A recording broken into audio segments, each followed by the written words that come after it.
Sir नमस्कार। सबसे पहले तो स्वागत करता हूं सर मैं आपका हमारे चैनल पर, और आपने समय दिया सर बिजी शेड्यूल में से, तो शुक्रिया अदा करता हूं मैं आपका। बहुत बहुत धन्यवाद। सर एक जो नॉर्मल इंसान होता है उसकी ज़िंदगी, और उसके बाद राजनीति में जब इंसान आ जाता है, और आप जैसे कि विधायक हैं एमएलए की पोस्ट पे, तो क्या बदलाव सर ज़िंदगी में आ जाता है? देखिए, राजनीति में आने के बाद ये रहता है कि वो व्यक्ति समाज का होकर, पब्लिक का होकर रह जाता है। जी और अच्छी बात है ये, क्योंकि राजनीति में रहकर ही आदमी ज्यादा से ज्यादा जो है व्यक्ति समाज का के लिए भला कर सकता है। और किस तरीके से सरकार में लोगों की आवाज उठाया जाए, चाहे अगर वो विपक्ष में है तो भी, और अगर वो सरकार में है जी तो किस तरीके से अपने प्रदेश का, अपने विधानसभा का डेवलपमेंट किया जाए, जी तो वो राजनीति में आने के बाद उसके ज्यादा स्कोप है। जी। सर एक जब राजनीति में इंसान आ जाता है तो अपना जो फैमिली का एक समय होता है या रिलेशंस होते हैं, उनकी क्या इन्वॉल्वमेंट रहती है? जैसे कुछ लोग होते हैं भाई हमारे पर्सनल काम करा दिए जाएं, और उस पे क्या ज्यादा ध्यान देना पड़ता है नहीं, बशर्ते देखिए, हर व्यक्ति पर्सनल काम के लिए भी आता है और सामूहिक काम के लिए भी। जी मैं समझता हूँ कि क्योंकि जो पर्सनल, जो किसी व्यक्ति को जो समस्याएं हैं उनका समाधान के लिए भी वो अपने विधायक के पास जाएगा। जी अगर मान लो वार्ड के काम में तो अपने पार्षद के पास जाएगा, तो और लोकसभा के तो अपने मेंबर ऑफ पार्लियामेंट के पास जाएगा। तो इस तरह से जो है हर व्यक्ति दोनों तरह की बातें हैं कि पर्सनल काम भी चाहता है और सामूहिक काम भी चाहता है। जी। तो बहुत सुंदर आपने जवाब दिया सर। दोनों चीजें जो है निभानी पड़ती है, तो मतलब कहते हैं ऐसा सर, जितनी ऊंची कुर्सी होती है उतने ऊंचे कांटे भी उसके साथ हो जाते हैं। सर आपकी पैदाइश कहाँ की है? मेरी पैदाइश सोनीपत की है। जी यहाँ आजकल वो वार्ड नंबर 10 है, जी सिक्का कॉलोनी। पहले वो वार्ड नंबर 12 होता था। जी तो सोनीपत में ही मेरा जन्म हुआ, और सोनीपत में ही मैंने सरकारी स्कूल में 5वीं तक वहीं पढ़ाई की, सिक्का जी कॉलोनी में। उसके बाद हरियाणा स्कूल में पढ़ा, और मतलब +2 तक मैंने पढ़ाई की है। जी।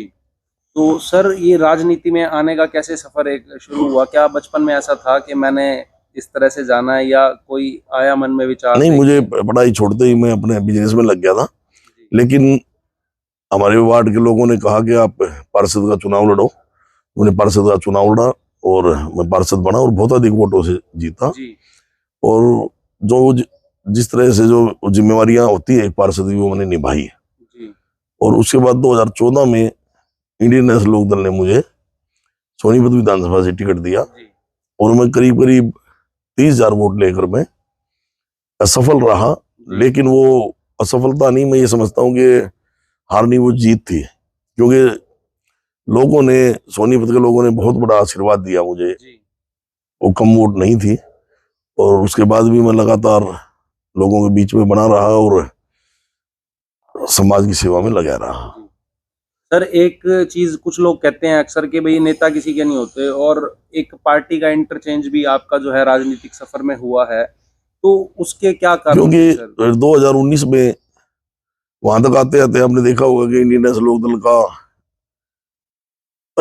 टूट चुकी थी, और जो है लोग बिल्कुल एक तरह से पार्टी को छोड़ चुके थे। जी रुझान बिल्कुल लोगों का जो है कांग्रेस पार्टी की तरफ था। जी और जब चौधरी भूपेंद्र सिंह हुड्डा जी ने यहाँ से लोकसभा चुनाव लड़ रहे थे, तो उस समय मैंने कांग्रेस पार्टी ज्वाइन की। जी और 2019 के चुनाव में कांग्रेस पार्टी ने मुझे टिकट दिया, और उस टिकट पर भी मैं ये मानता हूँ कि सोनीपत लोकसभा के लोगों ने मुझ पर विश्वास जताते हुए मुझे इतना भारी आशीर्वाद दिया कि मेरी लगभग 33,000 वोटों से जीत हुई, जी और मैं विधानसभा में पहुंचा। जी उसके बाद लगातार मैं अपनी जो एक विधायक की जिम्मेवारी होती है, चाहे वो लोकसभा, चाहे विधानसभा में आवाज उठाने की हो, और चाहे सड़कों में आवाज उठाने की हो, जी और चाहे लोगों के प्रशासनिक काम हो, या चाहे जिस तरह की भी कोई समस्याएं लोगों की सुनना, मैं सारा दिन सवेरे से लेकर रात तक लोगों के बीच में रहता हूँ, जी और जितनी भी समस्याएं उनके समाधान के लिए अपनी कोशिश करता रहता हूँ। जी उसके बाद विधानसभा के चुनाव के बाद फिर 1 साल बाद, करीब करीब 1.5 साल बाद, यहाँ जो है कॉरपोरेशन के चुनाव भी हुए, जी जी और जिसमें मेयर कांग्रेस पार्टी का बना और जी, हमारे पार्षद भी जीत का है। तो हमारे सभी हम एक टीम वर्क है और लगातार जो है कॉरपोरेशन के कामों में भी कोई कमी नहीं छोड़ रहे हैं। पूरे शहर का हर 20 वार्ड है, हर वार्डों में लगातार पूरा डेवलपमेंट चल रहा है।